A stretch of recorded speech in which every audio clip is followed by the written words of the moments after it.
پہلے پارے میں 5 باتیں بیان ہوئی ہیں: انسانوں کی اقسام، اعجاز قرآن، قصہ تخلیق حضرت آدم علیہ السلام، احوال بنی اسرائیل، قصہ حضرت ابراہیم علیہ السلام۔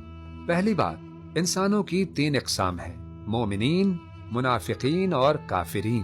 مومنین کی 5 صفات ہیں: ایمان بالغیب، اللہ اور اس کی موجودگی پر، فرشتوں، قیامت اور دیگر غیبی حقائق پر ایمان رکھنا، اقامت صلاۃ، نماز کو باقاعدگی اور خشوع و خضوع کے ساتھ قائم کرنا، انفاق فی سبیل اللہ، اللہ کی رضا کے لیے مالی یا دیگر وسائل خرچ کرنا، ایمان بالکتب، اللہ تعالیٰ کی بھیجی ہوئی آسمانی کتابوں پر ایمان لانا، یقین بالآخرت، قیامت، جنت، دوزخ اور آخرت پر پختہ یقین رکھنا۔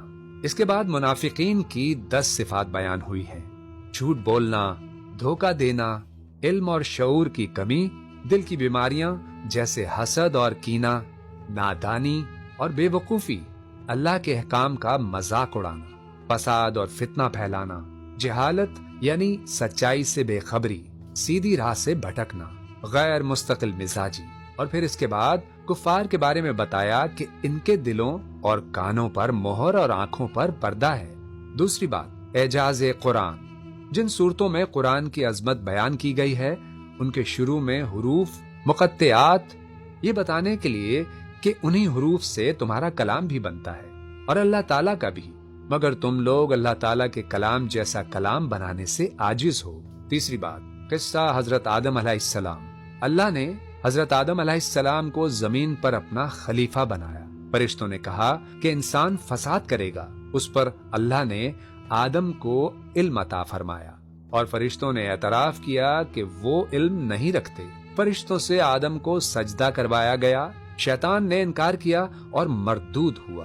جنت میں آدم و حوا علیہ السلام کو بہکایا گیا، پھر انسان کو زمین کی خلافت دے کر زمین پر اتار دیا گیا۔ چوتھی بات، احوال بنی اسرائیل، بنی اسرائیل پر کی گئی نعمتوں کا بیان ہوا جس کی انہوں نے ناشکری کی۔ ان کی ناشکری کی بنا پر اللہ تعالیٰ نے انہیں ملعون قرار دے دیا۔